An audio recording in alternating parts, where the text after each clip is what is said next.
can you walk us through? Let's say like I want to have a customized program for my staff, my colleagues. Can you walk us through the onboarding process? How would that work? Of course. So when it comes to onboarding B2B clients, right?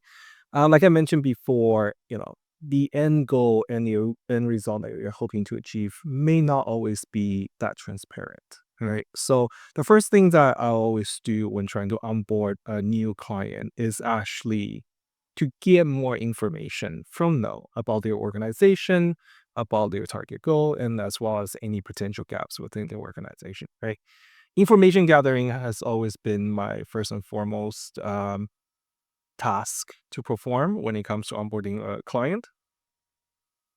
Through the information gathering stage, I usually will be able to get a better sense of the internal structure of the organization, as well as any dilemmas they're facing at the moment, whether it aligns with their original goal of approaching us or not. That's why I wanted to get those information, right? So if there's a misalignment between what the dilemma that the organization is facing versus their reason for approaching us, we can kind of then settle or discuss the alignment of the end goal, right? So once we're able to do that, that is when I kind of start creating a customized offering for our clients in order to address those needs. And once that is done, the next step is to kind of give them a description of the potential learning outcomes as well as benefits to each of the programs that I do recommend to them. And from that point on, we have a mutual understanding of what they can kind of expect coming out of each program, right, for their end users, and whether or not this is something that the organization is looking for, right, or will they be satisfied with the end results if those are the learning outcomes. And once we are able to agree on that, that is when we go into a more standardized process where we kind of draft out the letter of agreement. And from that point on, I will introduce them to our operations team, right? And we will start setting up the content delivery and content creation call with our faculty instructors, and we go from there.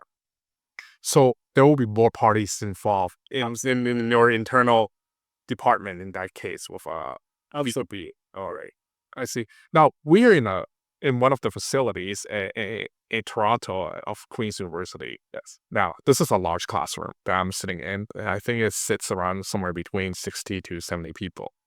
For most of the B2B clients that you have served, are they usually a big team like that, or do they usually are a smaller group? It really depends on the type of audience and the type of programs that they're looking to attend, right? On one hand, like I mentioned before, we have a more junior level training for junior managers, right? One of our most popular programs is actually called Learning to Lead, where junior managers or those are going to become new managers and are um, sent by their organization through a customized program, right? So when it comes to a big organization, they tend to have a lot more junior managers that they are hoping to train. So when it comes to those kind of programs, we can expect anywhere between 20 to 120, right? So it really depends on the scale of the organization itself. On the other hand, when it comes to more senior management training, such as when it comes to topics such as strategic execution, for example, or how to create change, right? How to transform your leadership style. Those type of trainings are generally targeted towards a more senior audience, right? So when it comes to those type of programs, we usually can expect between 10 to 30 people. Okay. Wow. So now going back, earlier you talked about how the onboarding process and how many people got involved. Are there any challenges that you guys face in your internal department or your internal team in order to deliver a seamless or a really good program for your B2B clients? Well, I just think that regardless of what your position is, if you're working with people, they're about to be challenged with this, right?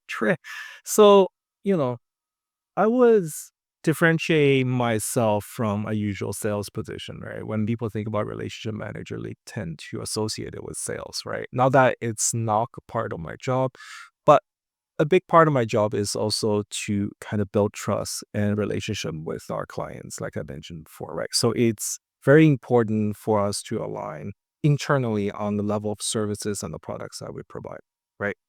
So one of the challenges I would say is to meet the expectation of our clients to the level that they are expecting, right? Because internally we are working with various different, I would say, departments as well as different colleagues that are in various different positions, right? Sometimes it's hard for some of my colleagues or other departments to kind of really understand the effect of their roles that have on the overall success of the program, right?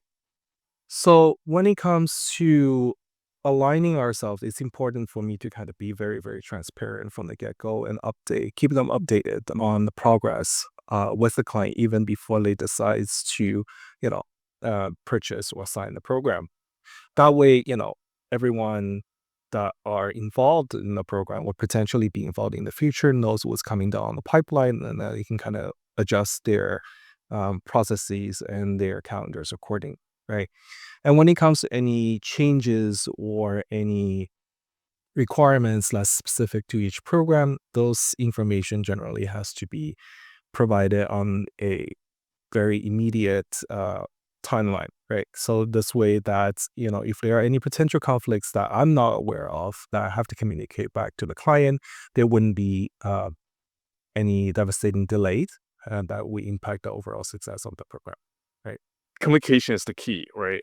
In here, especially when you involve your team and also faculty who are actually delivering the course and also understanding the customer's needs are. Absolutely.